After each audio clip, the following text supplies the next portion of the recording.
যারা ভেবেছিলেন 2026 ফুটবল বিশ্বকাপে ক্রিস্টিয়ানো রোনালদো শুধু একজন সাইড বেঞ্চের খেলোয়াড় হয়ে থাকবেন, তাদের মুখে আজ বিশাল এক চর মারলেন এই ফুটবল মহাতারকা। হ্যাঁ, অবিশ্বাস্য হলেও সত্যি, বিশ্বকাপের মঞ্চে চিরপ্রতিদ্বন্দ্বী লিওনেল মেসির এক মহাকাব্যিক রেকর্ড ভেঙে চুরমার করে দিয়েছেন CR7। কিন্তু কি সেই রেকর্ড, আসুন জেনে নেওয়া যাক।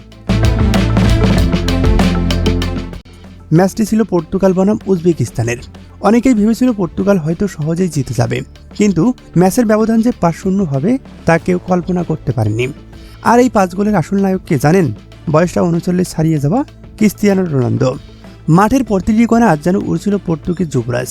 প্রথমার্ধে এক দুর্দান্ত গোল, আর দ্বিতীয়ার্ধে প্রান্টি বা ডি বক্সের বাইরে থেকে চোখ ধাঁধানো আরেক গোল করে পূর্ণ করেন নিজের জোড়া গোল।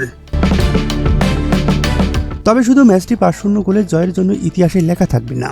বছরের পর বছর ধরে মেসি ভক্তরা যে রেকর্ড নিয়ে গর্ব করত, রোনালদো আজ এক রাতের ঝড়ে সেই রেকর্ড নিজের মুকুটে পড়লেন। আর এই জোড়া গোলেই ফুটবল ইতিহাসে এক নতুন মহাকাব্য লিখলেন এই পর্তুগিজ তারকা। প্রথম ফুটবলার হিসেবে টানা 6 বিশ্বকাপে গোল করার অবিস্মরণীয় রেকর্ড গড়লেন তিনি। একই সঙ্গে পর্তুগালের ফুটবল ইতিহাসে কনিষ্ঠতম এবং সবচেয়ে বয়স্ক ফুটবলার হিসেবে কীর্তি এখন তার দখলে। সমালোচকরা বারবার বলছেন রোনালদোর এখন বয়স হয়েছে, এখন তার অবসর নেওয়া উচিত। কিন্তু রোনালদো বারবার প্রমাণ করলেন তিনি সাধারণ কোনো মানুষ নন, তিনি এক কথায় অপারেজয় মেশিন। এই জোড়া গোল শুধুমাত্র পর্তুগালকেই জেতানি, বরং ফুটবল বিশ্বের সেই চিরন্তন বিতর্ককে আবারও উস্কে দিয়েছে।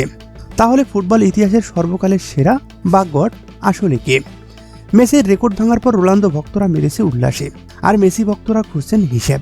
তো দর্শক, আপনার কি মনে হয় এই বিশ্বকাপের পর শেষ হাসি কে হাসবে, মেসি নাকি রোনালদো?